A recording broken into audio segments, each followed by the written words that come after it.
inside, Amanda? I have, yeah. Okay.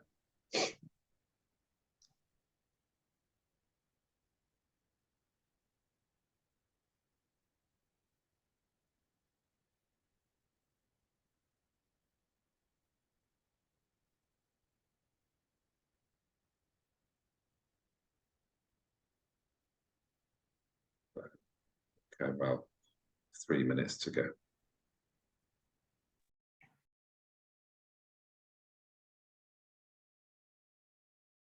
So he's streaming it live on Facebook.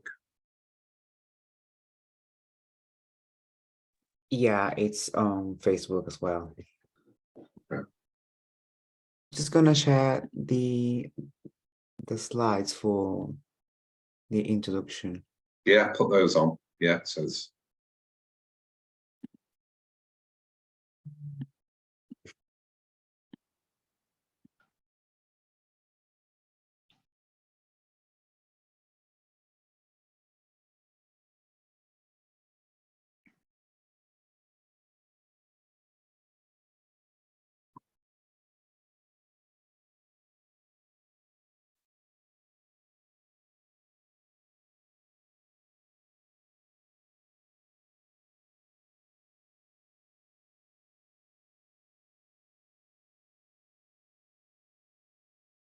so Amanda, what we'll do is we will start at 7. Yeah.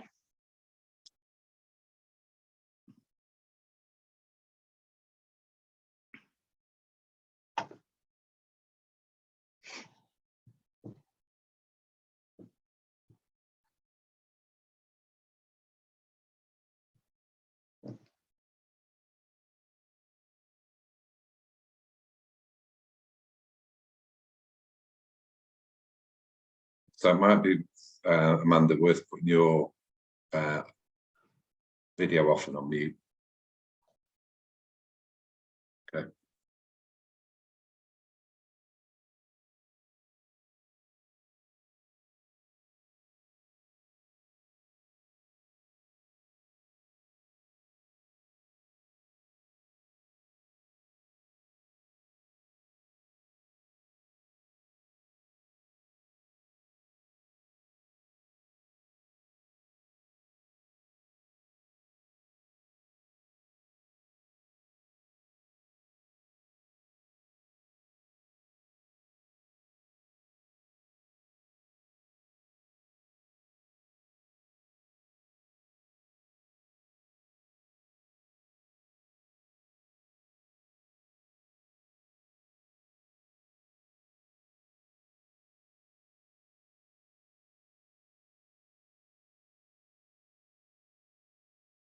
Okay, so we'll start the webinar now. Okay, good evening, everybody. Welcome to this webinar on designing your dental practice, which will include discussing dental fit out and CQC compliance. So my name's Steve Kettle. I'm a director of a company called Clover Dental Fit Out, and we specialise in fitting out squat practices.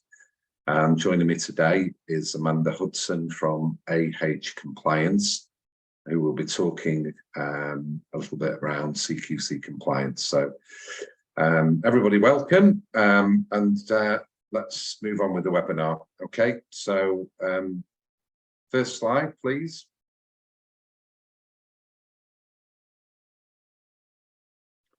Okay, so yeah, so we're at Clover Dental Fit Out. As I said, we specialise in fitting out squat practices. We work across the UK with many dentists, and I know at the moment there's obviously a lot of unrest in the NHS and people starting their own practices. So it's something that we have found a little niche in the market. So yeah, if we can go on to the next slide, please. So what we do as a business is we can help you really from conception to completion of your squat practice. So the first thing is to find the right location. look at an area perhaps near to where you live or where you work now that you know well, and look at what your concept is going to be. How many surgeries do you require? Particularly trending at the moment is dental surgeries within retail spaces, so next to supermarkets, retail outlets, where there's free parking is a big benefit. People can park up and just go to the surgery. Look at the population as well in the area, how many people live there, check out other dental practices, accessibility, things like that. Look at how many other surgeries are there. Are they NHS? Are they private? Are they mixed? Look at, if you're going to lease a property, just check the rent comparisons as well. Sometimes you find that the landlords are charging a lot more for a property than perhaps even the one next door. So just have a look at that. Okay, next slide. So what we do as a business as well is that this was a client who was looking at opening up a dental practice in Cheadle in Cheshire. And so we looked at what other practices were operating in the area. Were they private? Were they mixed?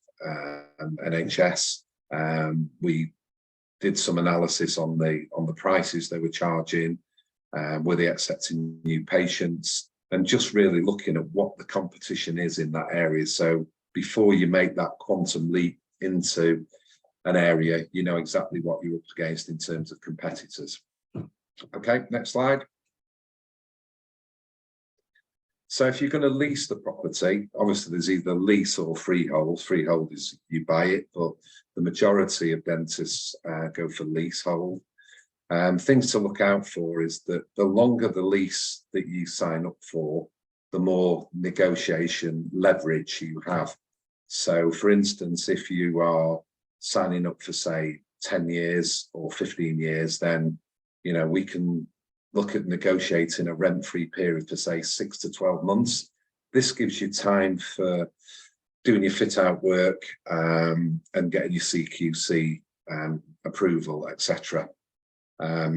Always use a local property lawyer to draw up the lease and make sure that they do everything that you want them to do. We can recommend several property lawyers that we deal with across the country. Other things to look out for is that there will always be a service charge, or normally a service charge payable in additional to the rent, and also just to check what the business rates are for the property. So yeah, okay, next slide. So once you've got your property secured, you need to determine the layout of your practice. How many surgeries do you need? You can instruct a local architect to do some designs and drawings for you. Before you can start your project, you need to submit the drawings to the local building control for your area, and also the fire officer, to make sure that everything complies and get their sign off. It's also a good idea to get a local equipment supplier or a national equipment supplier to look at costs for chairs, compressors, suction pumps, cabinetry and x-ray, etc. So we work very closely with a very reputable company called RPA Dental that we can put you in touch with. Okay, next one. So here's a sort of typical layout of a squat practice. This is one we did recently. Gives you full dimensions of the rooms, how many surgeries, your decon, kitchen, toilet, plant room, etc. So once you've got all that confirmed and signed off, you can then go to the next stage of getting a contractor to quote for the work. So if you can put on the next slide. So if you're looking for a contractor, the contractors that can deliver this type of project are not necessarily your local builder. They need to understand how dental projects work, what the compliance side of things, making sure they understand what fits in with CQC regulations. So I would suggest you go out to 3 contractors who've got experience in doing dental projects and asked to see some previous projects they've done and get some testimonials from the dentist, just to make sure that, you know, they are capable of delivering the work. Okay, next slide. One thing with building work is that a lot of builders will just give you a broad brush price for the work. But what you actually need to do is get a proper price schedule. So if you can see, here's an example that everything is priced item by item, and there's a cost by that. So you know exactly what the builder's price for, and if some things need to be taken out or there's additional work, then you know exactly what's going on from the very, very start. So this gives you an example of a price schedule of works. Next slide. I mean, obviously dentists are very busy. They're you know, time poor. You know, you're busy dealing with your patients. So if you're going to take on a project like this, a new squat practice, then consider employing a project manager. It'll help you with really the whole delivery of the building work. So they help produce a schedule of works document. They can send out a tender package to the builders, and then when the tenders come back in, they can do a tender analysis to make sure that all the builders are priced like for like, and there's no mistakes in there. And then once you've decided on which contractor you're going to go with, you can ask them then for a time to start the work, and also to provide you with a program of works that says how long the duration of the project's going to be. Is it going to be, you know, 12 weeks or 6 weeks or whatever?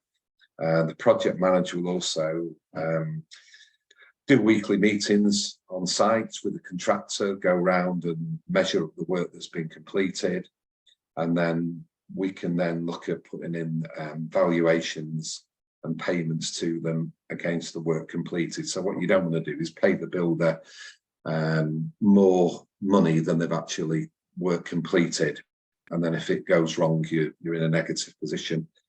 And then also, as you reach the end of the project manager do all the snagging and final sign off.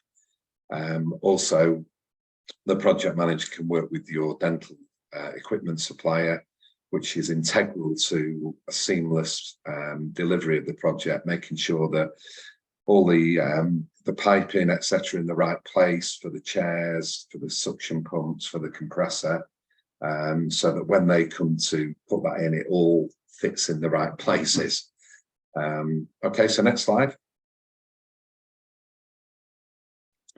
So this is a sample program of work. So it basically says that you know, the project starts, for instance, for this one in June and finishes in July, and it goes through each week what activities will take place, and the contractor has to deliver those basically week by week, and the project manager will go each week and make sure that the project's on time, on budget, on target, so that, again, you know, when the CQC come in, that you can say that you're ready to do the inspection. So that's just a typical layout of a program of works. Okay, next slide, sorry. So at Clover, what we can do, there's 3 phases really. We can take it right from the very start, where if you've not registered a company before, or you need to open a bank account, you need to be referred to a local accountant or reputable accountant, a property lawyer. You need to search for properties, negotiate the price or the lease costs, do some competitor analysis, make sure that the property that you're going for is feasible to set up as a dental practice. Then that's a service we offer. And the next phase 2 is that we can offer the full building project, from the fit out, the drawings, the equipment, CQC advice, program of works, etc. And the third phase is that with the squat, obviously it's a brand new business, and it hasn't got any patients or you know, clients. So we can help you with building your brand, all your marketing, your website, and trying to get that book filled for you, so that when you open up your doors, you've got some patients to treat. So some of our clients go and do all 3 phases. Some of them just employ us for the project management, for the for the fit out work. So just to give you an idea of the things we can offer. Okay, next slide. So this was a project that we recently completed. So completed February 2023. This was a hairdressing salon next to it's on a retail park, quite near to a Waitrose store.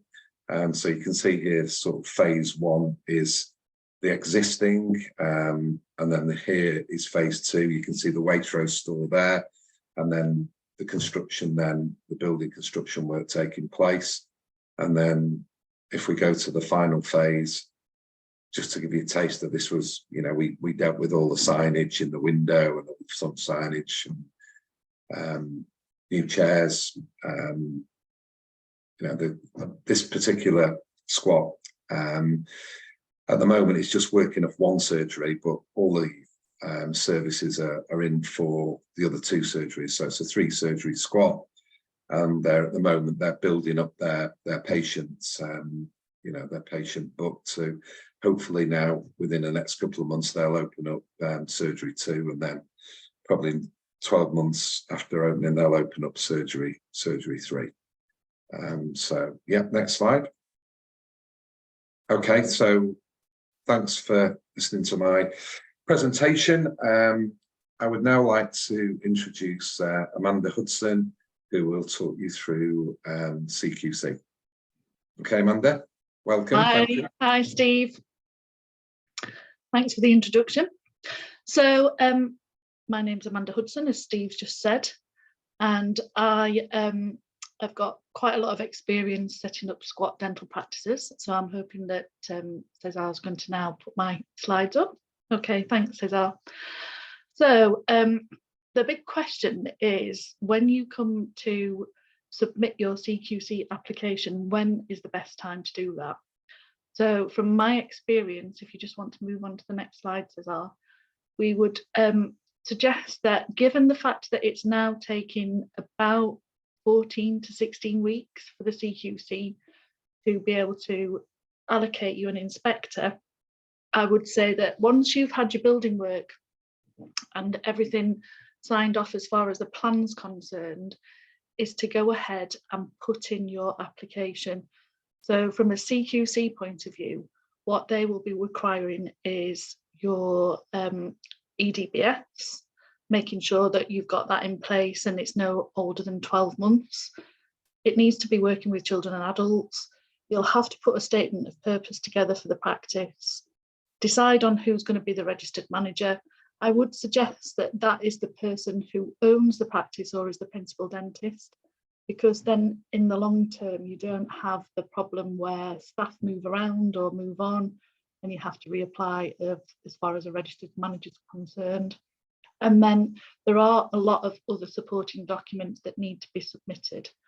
So I'm happy to help with all those sorts of things. The CQC application itself can take a full day because there are quite a lot of supporting documents that go with that. So if you'd like to move on to the next slide, Cesar, I can go through the next, the supporting documents. So what you will be actually applying for as a regulated activity as dental practice, although there are 15 regulated activities in the healthcare industry. The 3 that dental practices apply for are treatment of disease and disorder and injury, surgical procedures, and diagnostic and screening. So as part of the Health and Social Care Act and the CQC regulations, that's what the registered manager is going to be assuring that they are upholding and they're legally responsible for. So next slide, please. So as far as supporting documents, I would suggest that you have some form of dental compliance in mind or in place. So one of the, or many of the dental companies that you can choose who will be able to allow you to access documents that you will need to support as evidence with your CQC application. So next slide, please. So these are a number of supporting documents that will be expected to be submitted with your application. Things like financial viability, statement of purpose, you will have to do those yourself, but the compliance company or whoever you choose to be able to supply you with those documents will help with things like your complaints policy, your list of risk assessments, your quality assurance, your recruitment policy, safeguarding policy and procedures that are really important. So those sorts of things are good to have, and they will let you have access to those policies once you sign up with some form of compliance system. And again, that's something that we can help with and give you some advice on who to choose. So next slide, please. While you're waiting for your CQC inspection and for an inspector to be allocated, because that, as we've said, can take 12 to 14 weeks. In some instances, it can be longer. I know, unfortunately, in certain parts of the country, they're very short on inspectors, and it has had a very big knock-on effect to the timings of the inspections. So if you move on to the next slide, please, it will just show that things you can be doing while you're waiting for that to happen are things like appointing a radiation protection advisor, choosing who you want to use for your clinical waste company, organising things like emergency drugs. There are all sorts of things that you're going to have in place when it comes to the initial inspection.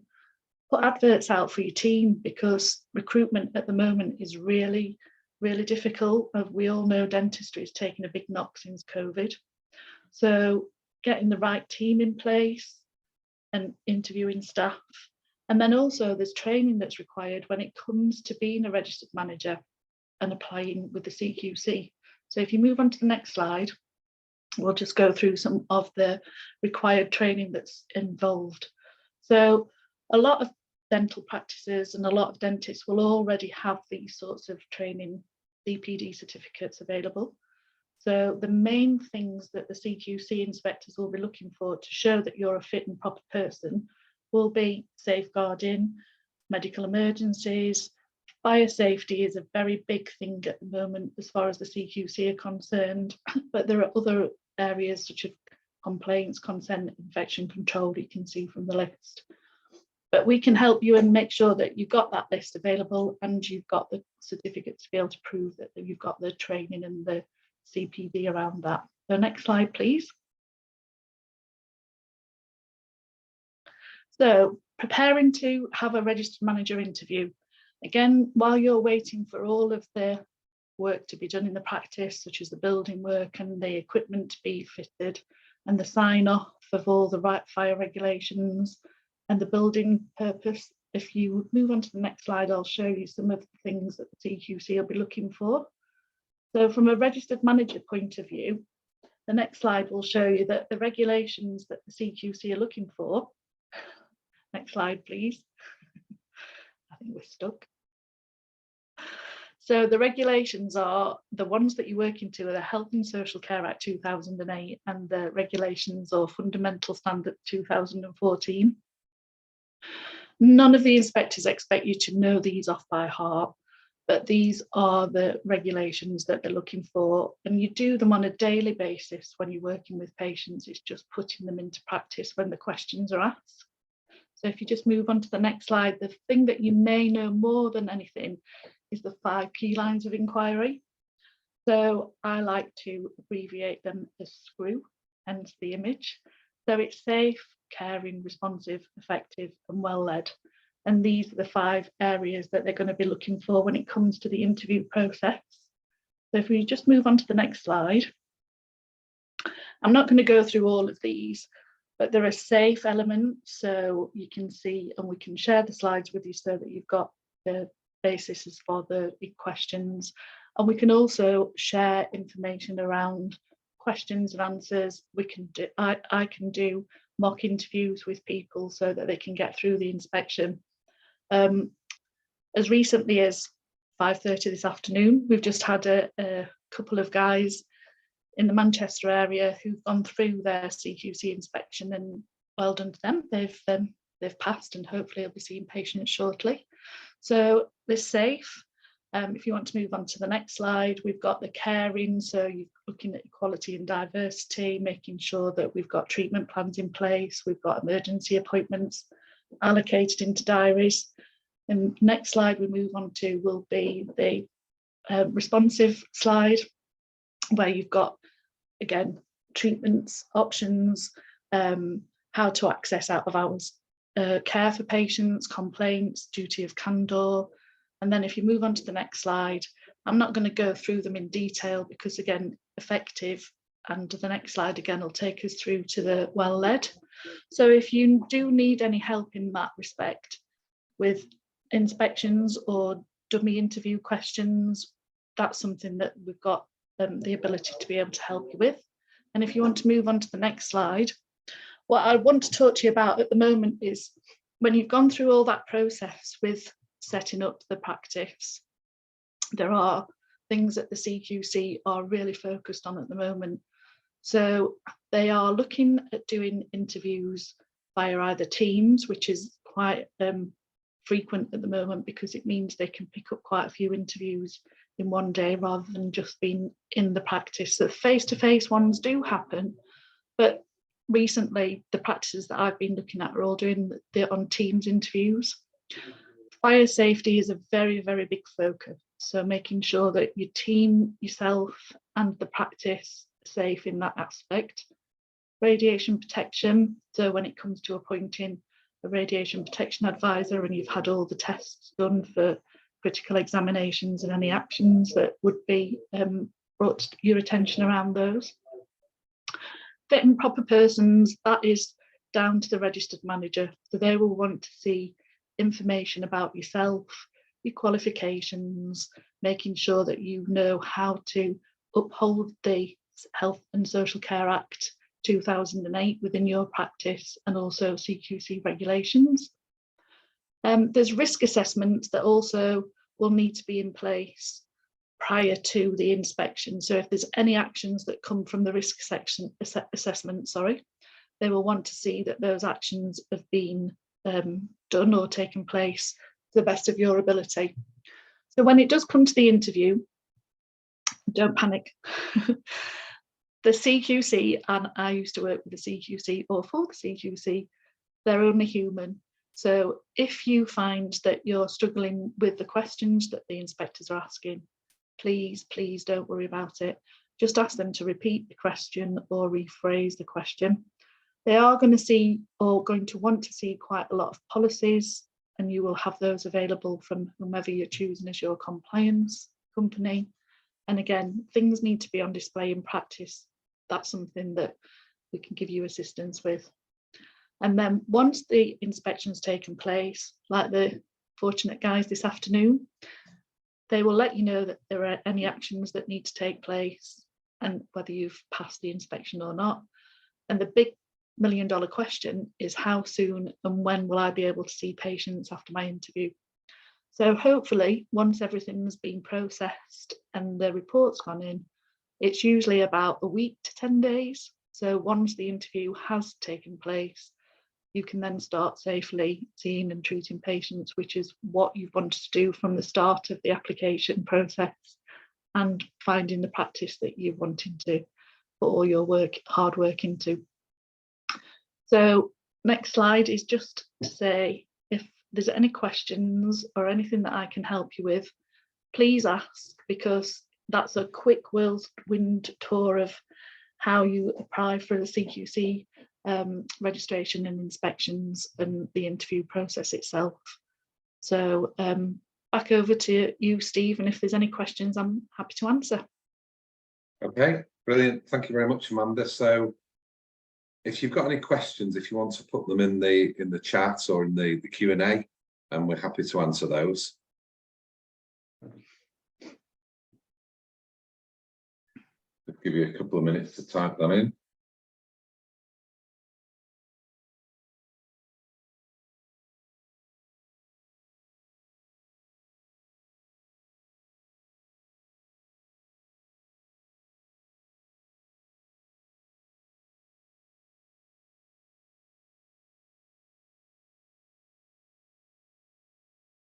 Okay, so I'm nothing at the moment. Anybody got any questions?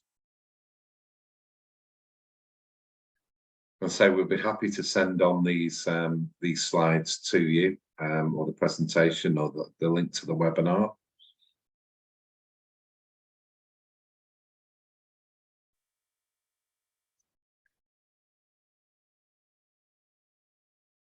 Okay, so it looks like we haven't got any questions. Is that right, Cesar? No questions? Yes, no questions. No questions. All right. Okay. Brilliant. All right. Well, thanks very much for attending tonight. And, you know, if you need any help with your new squat practice, then please get in touch. And Amanda and myself will be happy to assist you. And good luck with everything. And thank you for coming and spending your time this evening. Much appreciated. Thank you very much.